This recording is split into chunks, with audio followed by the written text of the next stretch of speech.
Assalamualaikum warahmatullahi wabarakatuh. Bismillahirrahmanirrahim. Allahumma sholli wa sallim ala sayyidina Muhammadin wa ala alihi wa sahbihi asma'in amma ba'du. Ingkang kula hormati Pakde kawula Ki Haji Haisul Ma'ali, guru kawula Ki Haji Faruk Zain, sedanten para kiai ingkang kula hormati.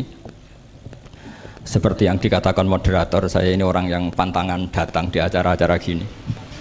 Tapi saya tetap santri, ketika diajak Gus Zofur ya datang. Begini ya, ini langsung saja. Kalau MWC Sedan menginginkan kemandirian, kata Gus Kamil tadi itu tidak mungkin, karena kita pasti secara politik harus koalisi dengan Pak Jokowi. Secara ekonomi tadi sudah jelas ya, NU itu biasa proposal. Tadi beliau juga bilang sudah lah, kalau mau proposal bilang saja. Artinya kita sebenarnya tidak pernah mandiri dalam hal politik maupun dalam hal ekonomi. Tapi orang menghayal itu boleh lah, ingin mandiri, ingin keren itu boleh. Tapi saya sesuai disiplin saya begini, saya akan cerita tentang argumentasi ilmiah bahwa ahli sunnah wal jamaah itu luar biasa. Saya di Jogja berteman banyak para profesor, para doktor, termasuk akademisi sosial yang mungkin pernah di mana-mana.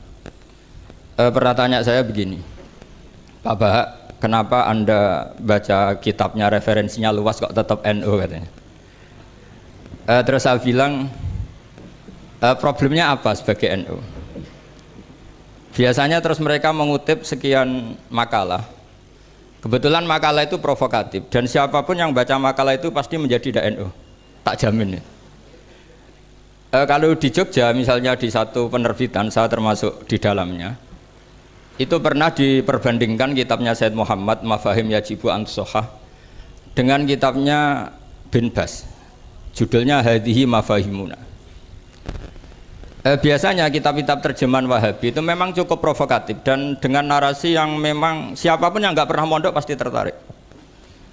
Misalnya begini, cerita bid'ah misalnya, Iyakum wa muhdasatil umur fa inna kulla bid'atin dolalah wa kulla dolalatin finnar, misalnya gitu. Wa kullu muhdatsatin bid'ah wa kullu bid'atin dhalalah wa kullu dhalalatin finnar. Ada yang baca wa kullu bid'atin dhalalah wa kullu dhalalatin finnar. Terus beliau meneruskannya begini, kata Bin Bas, hadza huwa Rasulullah. Hakama bi annal bid'ah kullaha dhalalah. Terus diteruskan, wa jarra asy-Syafi'i faqasama ila hasanatin wa dhalalatin wa sayyi'atin. Jadi dengan narasi seperti itu tuh orang itu tahu bahwa Syafi'i itu kurang ajar tenan gitu, kira-kira gitu.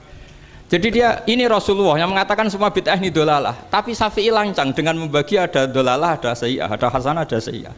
Ini aneh katanya. Wong Rasulullah yang Nabi saja bilang satu, semuanya dolalah, kok dia bilang dua. Gitu. Diredaksikan Jaro'ah, kira-kira makna sedannya yang lama atau berani. Sehingga orang mesti tanya, kenapa sih tidak ikut Rasulullah saja? Tapi ini satu ilmu, setidaknya ilmu perdebatan, bukan ilmu hakiki, karena kita tidak tahu yang diridhani Allah yang mana.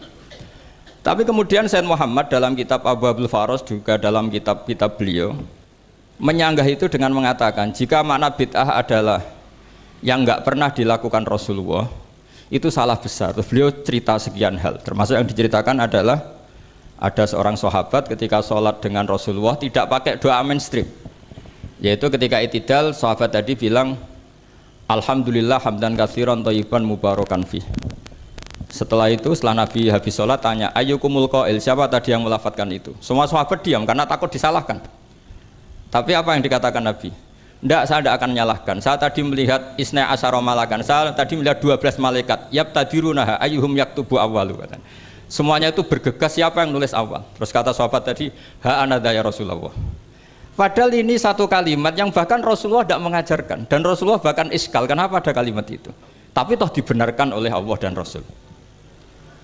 Cerita Said Muhammad kedua adalah ada sahabat setiap ngimami itu main kulhu. Wah, ngimami apa saja main kulhu. Singkat cerita makmumnya itu gerutu, ini orang kok main kulhu terus ini. Setelah dilaporkan ke Rasulullah, ditanya sama Rasulullah, kenapa kamu main kulhu? Ini dilaporkan ke saya. Kata si musolli tadi, imam tadi, li annaha sifatur rahman, karena dalam surat itu semua sifatnya Allah, maka fa'ana uhibbuha, saya senang itu. Apa kata Rasulullah? Saya disuruh bilang Allah ke kamu bahwa Allah mencintai kamu karena kamu mencintai kulhu. Terus keterusan sampai sekarang itu orang-orang NU baca kulhu terus itu. Karena sekali baca idza samsu kuwirat mesti keponting gitu. Tapi artinya itu dibenarkan Rasulullah min ghairi sabqi ta'limin minhu, tanpa ada pelajaran dari beliau. Runtuhlah teori bid'ah bahwa bid'ah adalah semua yang nggak pernah dilakukan Nabi, diajarkan Nabi. Nyatanya beberapa kali Nabi membenarkan sesuatu yang belum pernah diajarkan oleh beliau. Masalahnya adalah tidak semua orang baca kitabnya Sayyid Muhammad atau baca tidak paham. Nah, sementara kitab Hadhihi Mafahimuna itu diterbitkan secara masif oleh pemerintahan Arab Saudi. Dan ada terjemahnya lagi, sehingga yang nggak bisa Arabnya bisa terjemahnya. Dengan narasi tadi bahwa Imam Syafi'i dibenturkan Rasulullah itu kan mesti kalah. Redaksinya itu jaro'ah itu wani pakai hamzah. Kedua, saya ingin cerita dan saya tidak bosan-bosan cerita ini sampai mati, saya tidak akan bosan-bosan. Ada kemandirian al-hujjatul balighah dalam diri kita sebagai ahli sunnah. Begini misalnya, kalimat la ilaha illallah adalah kalimat yang orang kafir 80 tahun saja kalau melafadzkan itu menjadi soro mukminan. Lah ini kita tahlil yang sudah muslim hanya karena kalimat thayyibah justru menjadi kafir. Ini kan madzhab aneh. Yang kafir puluhan tahun iyan tahu yughfar lahum ma qad salaf bihadil kalimah. Ini kita karena tahlilan sampai nyekel patok menjadi kafir juga karena la ilaha illallah. Ini aneh. Jadi kalimatun sing yakunu bihal kafiru musliman menjadi kalimatun yakunul mukminu biha kafirun. Ini kan kaidah yang aneh. Nah, saya ingin kalau ahli sunnah yang seperti ini sudah mandiri, sudah sehat, ya baguslah seperti itu. Terus yang terakhir, kenapa ditambahi an-nahdiyah? Ya seperti yang dikatakan moderator tadi. Di terminologi internasional itu kalau ahli sunnah pokoknya yang tidak sabus sahabat ahli sunnah. Sehingga Wahabi, Muhammadiyah, Ikhwan semuanya ahli sunnah wal jamaah. Karena kalau di media internasional asal tidak Syiah itu ahli sunnah. Hanya itu saja perbandingannya. Kalau ikramus sahabah ya ahli sunnah, kalau sabus sahabah ya Syiah. Problemnya adalah kita tidak ikut kelompok besar ahli sunnah yang mainstream di internasional karena mereka anti wasilah, anti tahlil. Sehingga terus Indonesia bilang ditambahi ahli sunnah wal jamaah an-nahdiyah. Yang kira-kira mungkin Gus Yofur dan kawan-kawan nambahin Nusantara gitu. Nah, nanti ini bagiannya Gus Yofur, saya kira demikian. Assalamualaikum warahmatullahi wabarakatuh.